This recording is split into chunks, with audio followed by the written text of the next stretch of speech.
My dear friend, if you're in your 60s, or perhaps even your late 50s, I need you to lean in and listen closely. My name is Arthur, and I'm 82 years old. In my time, I've been a physician, a husband, a father, a grandfather, and now a great-grandfather. I have sat at the bedside of hundreds of people in their final seasons of life, and I have listened. I have listened to their joys, their stories, and their sorrows. And today, I feel an urgent need to speak to you, not as a doctor prescribing a pill, but as a man who has traveled the road a little further and seen where some of the hidden pitfalls lie. There's a common belief that the great thief of joy in our later years is comparison, or perhaps ill health. And while those can certainly cast a shadow, I am here to tell you that the most corrosive, most persistent, most soul-wearying thief I have witnessed is a very specific type of regret. Now, when we hear the word regret, our minds often leap to grand, dramatic things. The business you didn't start, the trip around the world you never took, the person you let get away. We think of regret as a monument to a single catastrophic wrong turn.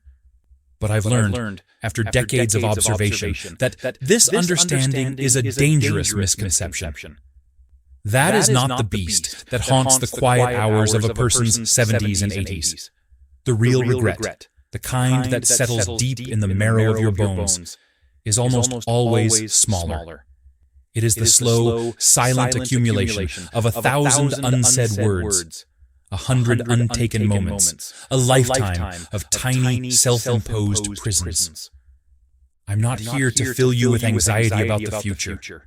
Quite the opposite. I'm here to offer you a map. My only goal today is to help you dismantle the architecture of that future regret, stone by stone, while you are in the prime of your power to do so. Your 60s are not the twilight. They are the high noon of your wisdom. It is the decade where you have enough life experience to know what truly matters, and, with a bit of luck, enough time left to act on it decisively.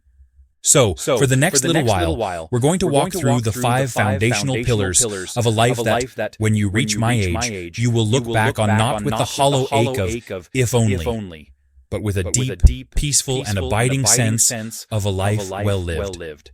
This is not about what you must stop doing. It is about what you must, with gentle urgency, begin. Our journey begins with a single, 2-syllable word. It's a word that sounds responsible. It sounds patient. But it is, in my long experience, the most dangerous word in the English language for someone over 60.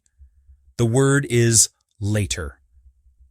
This is our first pillar, escaping the tyranny of later.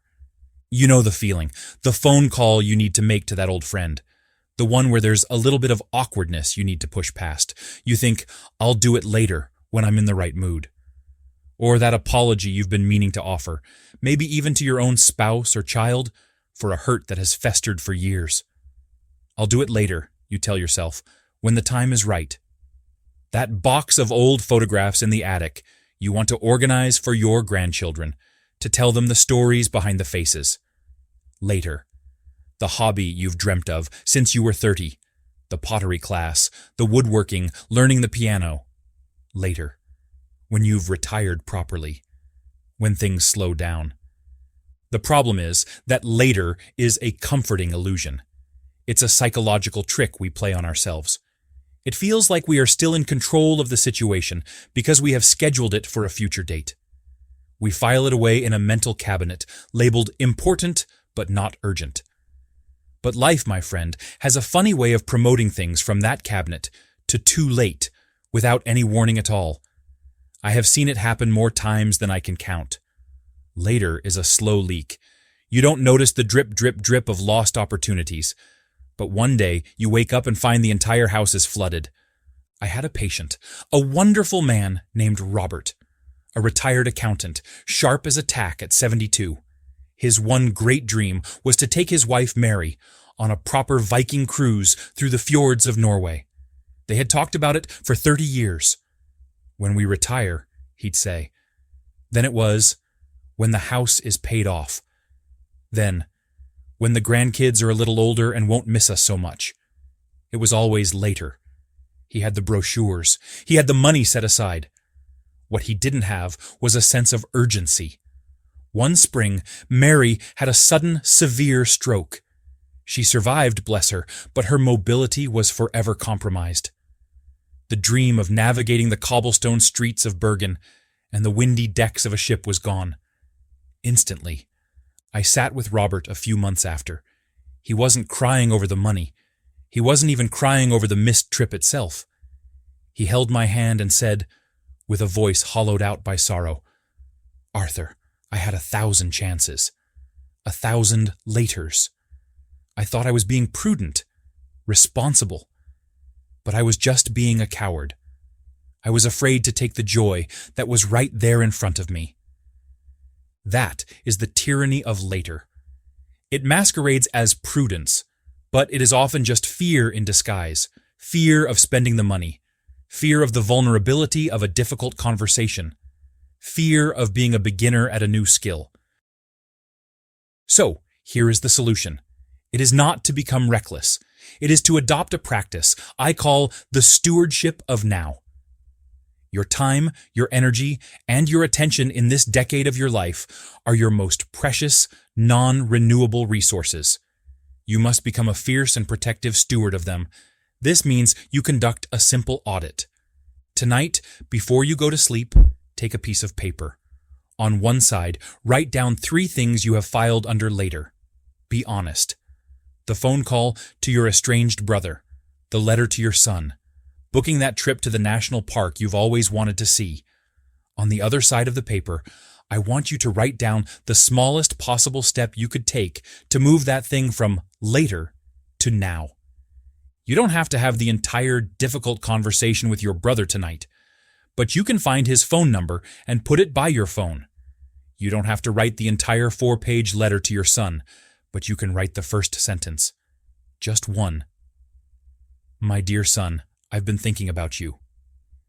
You don't have to book the entire trip to the national park, but you can spend 5 minutes online looking at pictures of it, reigniting the spark of desire.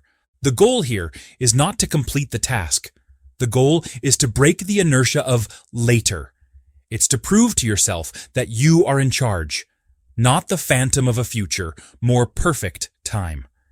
Every day, you choose one small thing from your later list, and you tend to it, even for just 5 minutes. You water that seed. You become a steward of the present moment, because the present is the only place life ever truly happens. Later is a fantasy. Now is where your legacy is built, moment by moment. And often, the very things we postpone are conversations that carry immense weight. They are conversations about forgiveness, about gratitude, about love. Which brings us to the heaviest burden we often choose to carry into our later years, long after its weight has started to break our back. This brings us to the second pillar, a concept that can single-handedly transform the quality of your inner world, releasing the armor of unforgiveness. We've all been hurt. Life guarantees it. A betrayal by a friend, a cruel word from a family member, a professional slight that has stung for decades. It is a natural human response to feel anger and pain. The mistake, the misunderstanding that breeds a particularly bitter kind of regret, is to believe that holding on to that anger, that unforgiveness, is a weapon you are wielding against the person who hurt you. Let me be very clear about this. Based on a lifetime of observation, unforgiveness is not a weapon. It is a poison, and you are the one who drinks it every single day. Imagine you are setting off on a hike. Someone you trusted throws a heavy, jagged stone into your backpack. It's unfair. It hurts your back. For the first few miles, your anger at them fuels you. You carry the stone as proof of their wrongdoing. "I will carry this stone to the top of the mountain," you vow, "to show everyone how much they wronged me." But the miles wear on, the sun gets hot, your legs grow tired. The stone, which was once a symbol of their injustice, has now become your prison. It is the sole reason you cannot enjoy the birdsong, the wildflowers, the beautiful view. The person who threw the stone in your pack, my friend, is long gone. They are probably sitting at home, having a nice cup of tea. They are not thinking about you or your stone. You are the only one still carrying the weight. This is what unforgiveness does. It occupies precious real estate in your mind and heart that could be used for peace, for joy, for connection. It leaks stress hormones like cortisol into your bloodstream, contributing to high blood pressure, poor sleep, and a weakened immune system. It is a low-grade, chronic state of war being waged entirely within your own spirit. I sat once with a woman in her late 70s, a fiercely intelligent lady named Clara. She had not spoken to her only daughter in 15 years. The initial argument was, by her own admission, trivial, something about how to raise the grandchildren. But pride had set in on both sides. Trenches were dug. For 15 years, Clara had held on to her righteousness. I was right, she told me, her jaw set. She needed to be the one to apologize. But as her health failed, I watched the armor of righteousness begin to crack. The regret was not about being wrong. It was about the 15 years of lost Christmases, lost birthdays, lost phone calls. It was about the lost opportunity to know the young adults her grandchildren had become. On one of our last visits, she wept, and it was the most painful thing to witness. I won the argument, she whispered, but I lost my daughter. What a terrible, terrible trade. The problem is, we mistake forgiveness for condoning the other person's behavior. We believe that to forgive is to say, what you did was okay. This is the great lie that keeps us locked in our anger. The solution is to reframe forgiveness entirely. I call it the radical act of liberation. Forgiveness has nothing to do with the other person. It is not about letting them off the hook. They will answer to their own conscience, to their own God, in their own time. Forgiveness is a gift you give to yourself. It is the conscious, deliberate act of putting down the stone. It is you deciding, I will no longer allow what you did to me in the past to poison my present and my future. I release myself from the burden of carrying this anger. Notice the difference. You are not saying, what you did is forgotten. You are not even saying, we must be friends again. Reconciliation requires two willing parties. Forgiveness requires only one, you. It is a unilateral declaration of peace. So how do you do it? It's not a switch you can flip. It's a practice. It might start with a simple, private ritual. Write a letter to the person you need to forgive. Pour out all your anger, your pain, your sense of injustice. Get it all down on paper. Say everything you never got to say. Then, and this is the most important part, end the letter with the words, and for the sake of my own peace, I release you. I let this go. Then, you burn the letter, or tear it into 100 pieces, and let it go in the wind. It's a symbolic act of freeing yourself. You may have to do this more than once. The anger may well up again. When it does, you don't fight it. You simply acknowledge it and say to yourself, there's that old stone again. I've already decided to put that down. And you gently return your attention to the present. This act of releasing the old hurts, of putting down the stones, it creates an enormous amount of space inside you. It lightens your entire being. And once you release the weight of old grievances, you create that space. And in that space, you're often confronted by a surprising and sometimes terrifying question. Who am I really without all that baggage? Without my old stories and my old hurts? This is where so many of us stumble, because for a lifetime, we have been looking outside of ourselves for the answer. This brings us directly to our third pillar, a cornerstone of a regret-proof life that most people tragically ignore until it's far too late, escaping the prison of other people's opinions. From our earliest days, we are trained to look outside ourselves for validation. We look to our parents for approval, to our teachers for good grades, to our friends for acceptance, to our bosses for promotions, and to society for a sense of our own worth. We learn to perform. We build a public-facing self, a carefully constructed persona that is agreeable, successful, and responsible.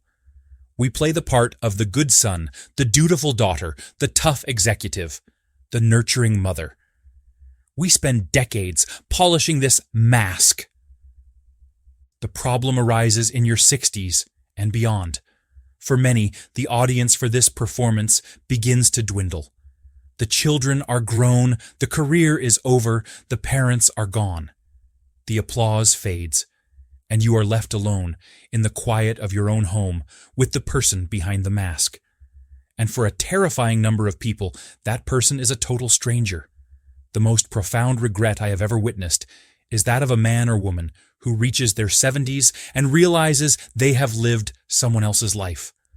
They followed the script they were handed, by their family, by their culture, by their time, and they never once stopped to ask, but what is my line?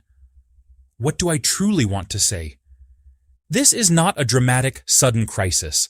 It's a slow, creeping hollowness. It's the successful lawyer who always dreamed of being a carpenter. It's the homemaker who secretly longed to be a journalist.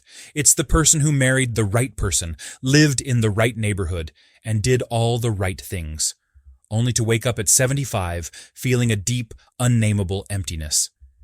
They regret not the life they lived, but the life that was never allowed to breathe. I had a neighbor, a lovely woman named Margaret. She was the perfect hostess. Her home was immaculate. Her dinner parties were legendary. Everyone admired her. After her husband passed away, she confessed something to me over the fence one afternoon. "Arthur," she said, "I hate entertaining. I always have. It fills me with dread." But it was what was expected of me. Harold was a vice president. We had to have people over. Now he's gone, and all I want to do is sit in the garden and read poetry. But I feel guilty. It's like I don't know how to stop being the person everyone thinks I am. Margaret was living in a prison of her own reputation. The bars were made of other people's expectations. Her regret was just beginning to bloom. A regret for all the quiet, solitary hours she had sacrificed on the altar of social obligation. The solution to this is to begin a process I call the Great Unlearning. You must consciously and deliberately unlearn the habit of looking outward for your sense of self. It is time to develop a strong, resilient, and reliable internal compass.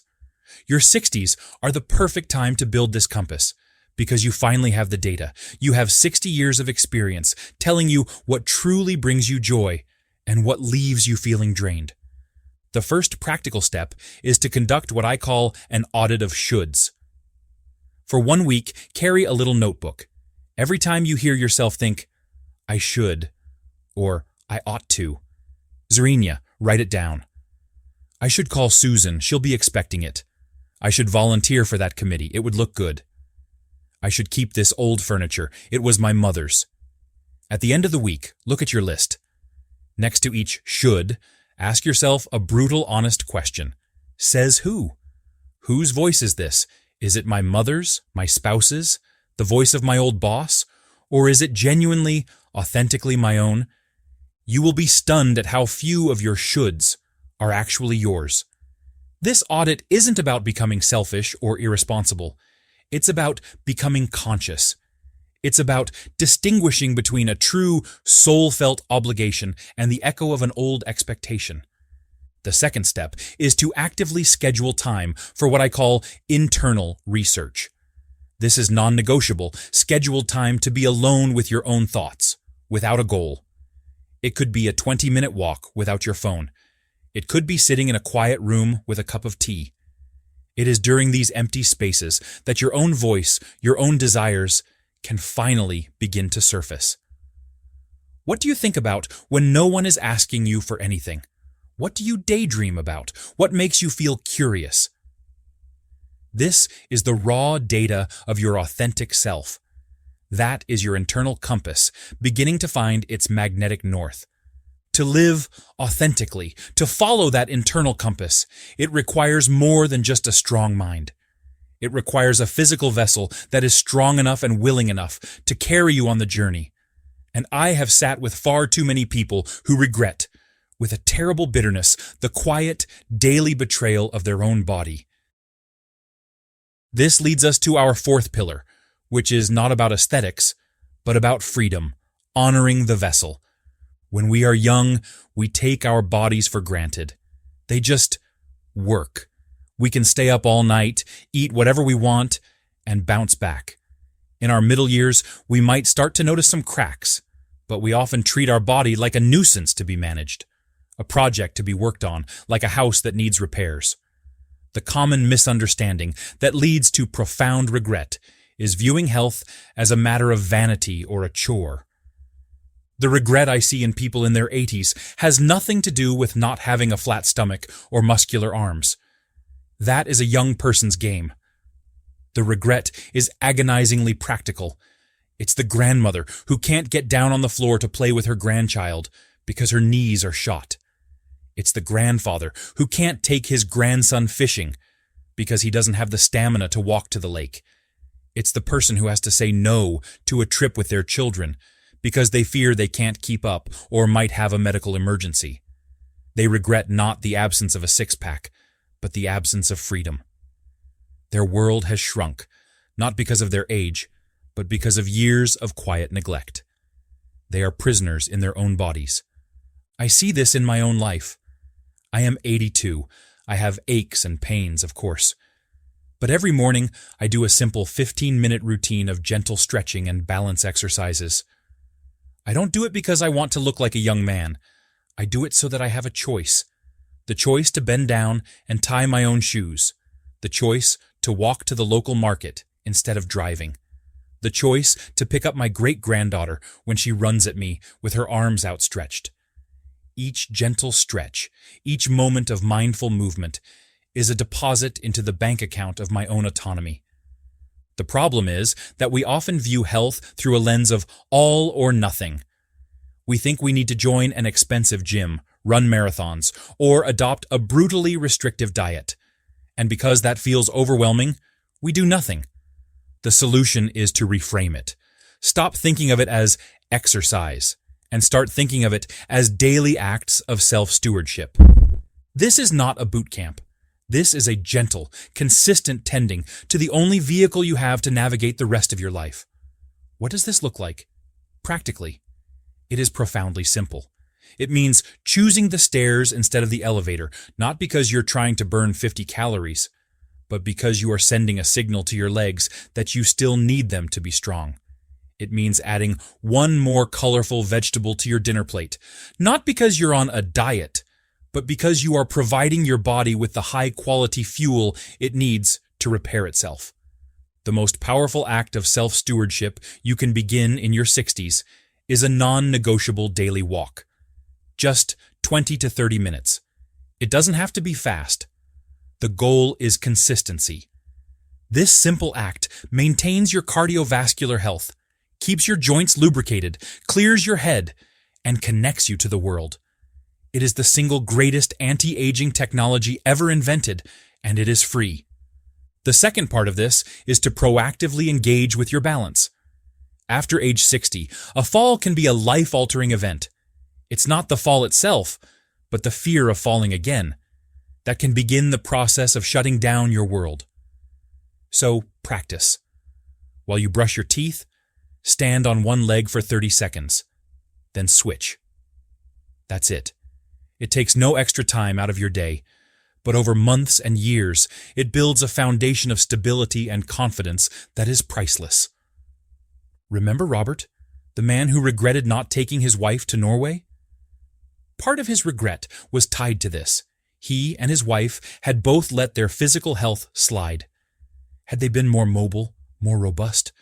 Perhaps even after her stroke, some form of travel might still have been possible. He regretted the later of the trip, but he also regretted the slow, unconscious later of their health. You are the steward of this amazing vessel. Treat it not with punishment or neglect, but with gentle, consistent respect. Honor it, and it will carry your authentic self on beautiful journeys for years to come.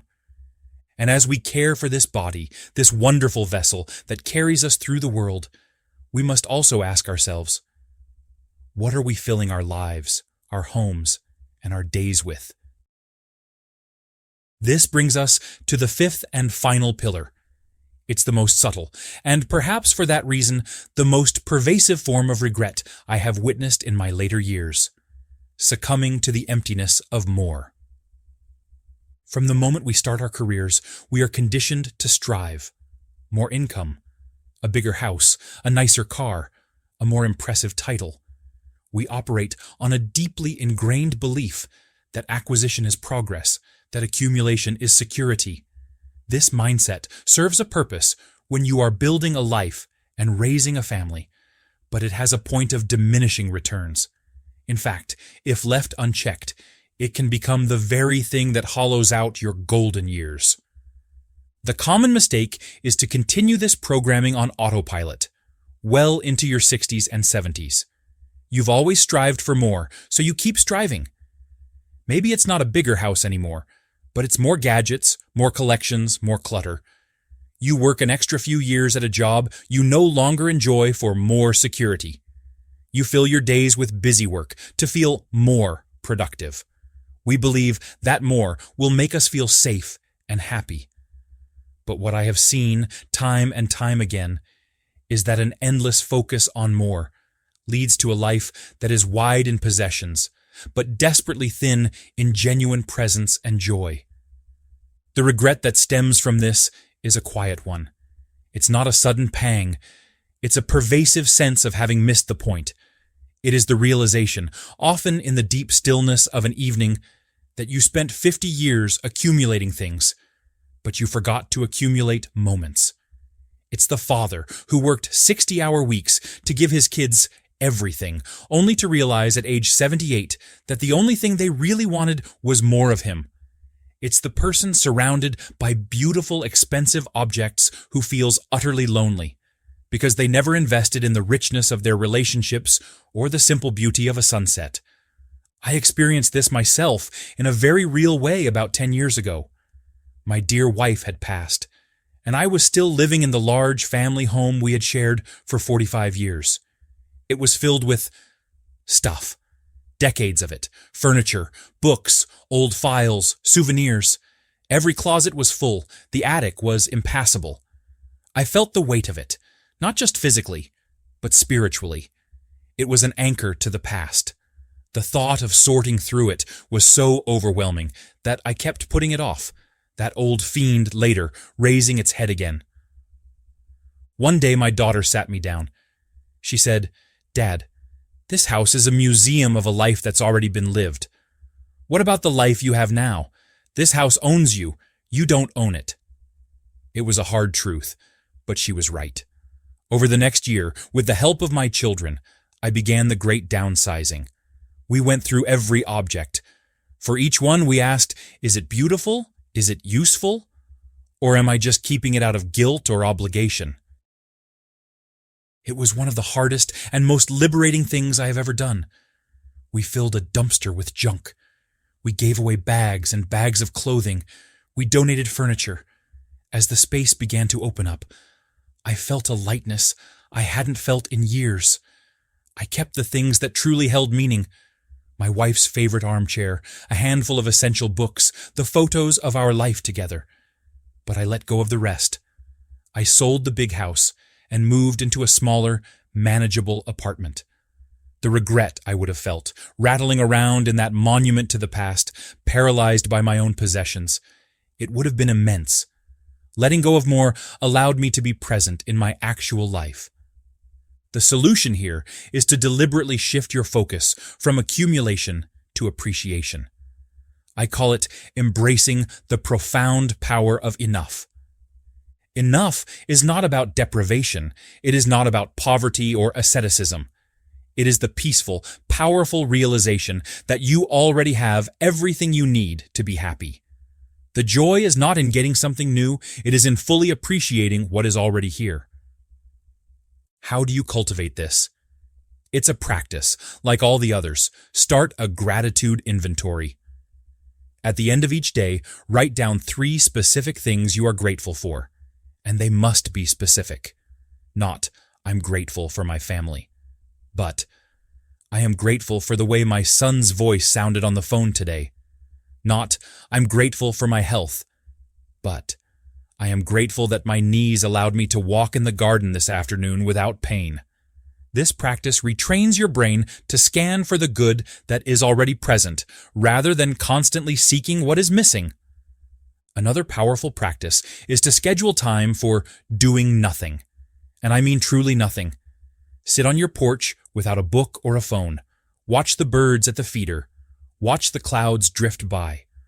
Our obsession with productivity, with more, has made us terrified of stillness. But it is in the stillness that we notice the small wonders we have been racing past our entire lives. The taste of a fresh cup of coffee, the warmth of the sun on our skin, the sound of children playing down the street. This is the texture of a rich life.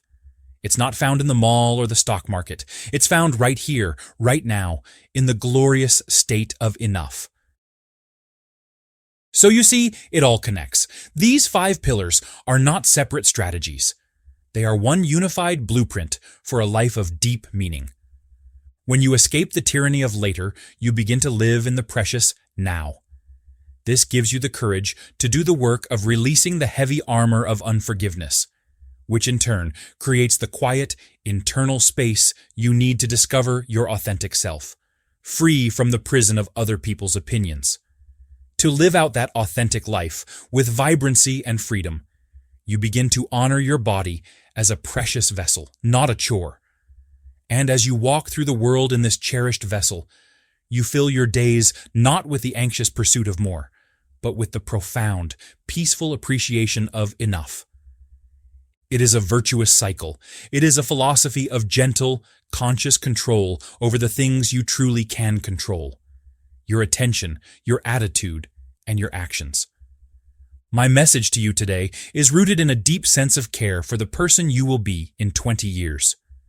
The choices you make in your 60s, these small, consistent shifts in perspective, will compound over time, paying you a dividend of peace that is more valuable than any financial portfolio. You are not at the end of the road. You are at a crossroads, with the wisdom to choose the path that leads not to a hollow mansion filled with regrets, but to a simple, sturdy cabin with a warm fire, a comfortable chair, and a heart full of peace, looking back on a life bravely and beautifully lived. And now, as we close our time together, I want to ask you to reflect on this.